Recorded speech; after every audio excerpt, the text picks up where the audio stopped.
folks. I'm Captain Mary Miller.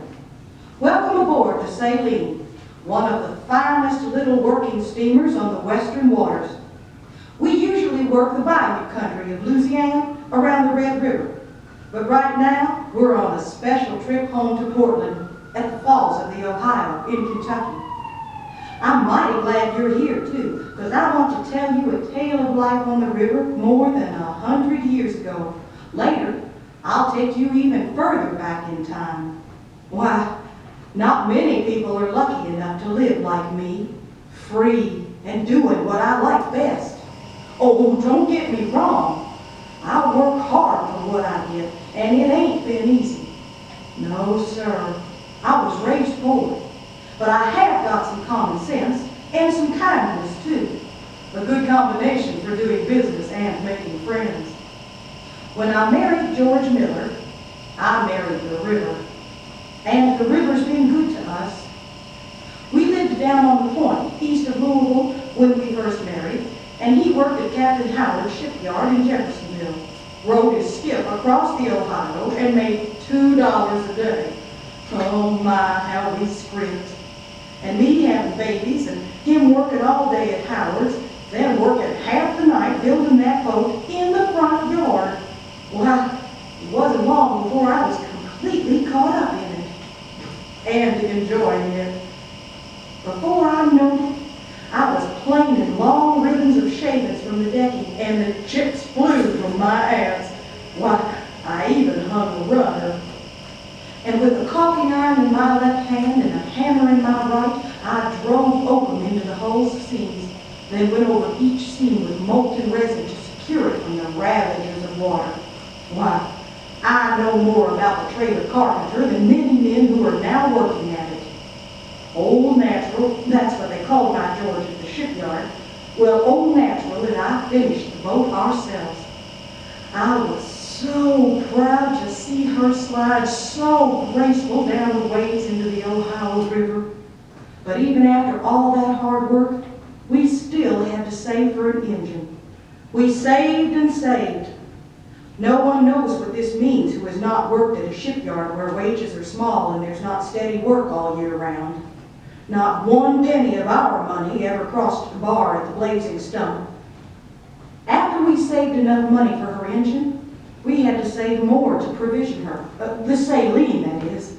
Stock her up with goods to sell and things we needed, a charter and licenses for the master, pilot, and engineer.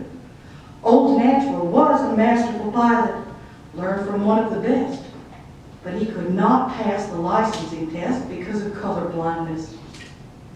So I studied night and day on river matters, and he taught me all he knew till I knew the signals and what to do under any circumstance when in command of a steamboat. I was familiar, and still am, with the location of every sandbar, wreck, and government light on the river. Then I went to take the test. The inspectors were astonished that I, a woman, dared to appear before them asking for a license to command a steamboat. You see, a river captain was looked upon as a superior being, with a fund of knowledge second only to Solomon and all the wise men of the East. They laughed at the idea of me being able to pass the test. But I was confident of success, even though I was compelled to answer questions that would have floored many an experienced and weather-hardened old master. I passed, but the inspectors kept me waiting before they issued my license.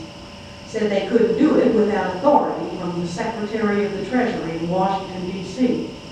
Well, in February of 1884, the New Orleans Daily-Picayune announced the agony was now over and a woman has become a regular steamboat captain. The headline called me a lady steamboat man. Yes, sir.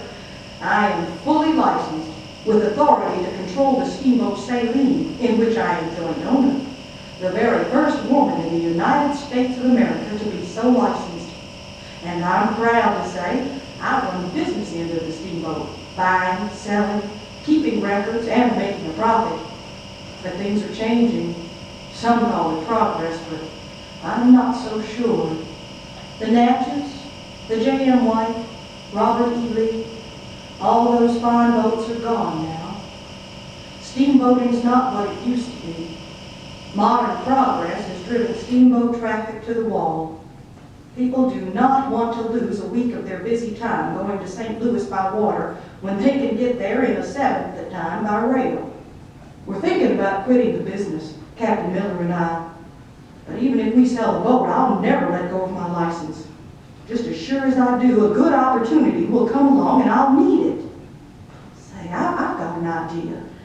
You know how we women love to keep house?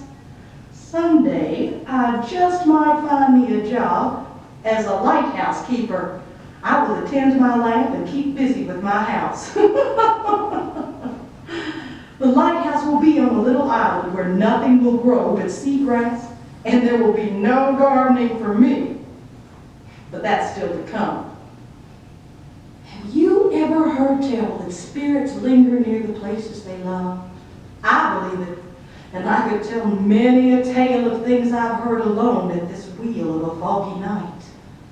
If you listen carefully when you are near this beautiful Ohio River, you may hear the voices of people like me who love these waters and shores. But I've got to get back to work, and it's time for you to move on. So, goodbye. I do hope we will meet on the river someday.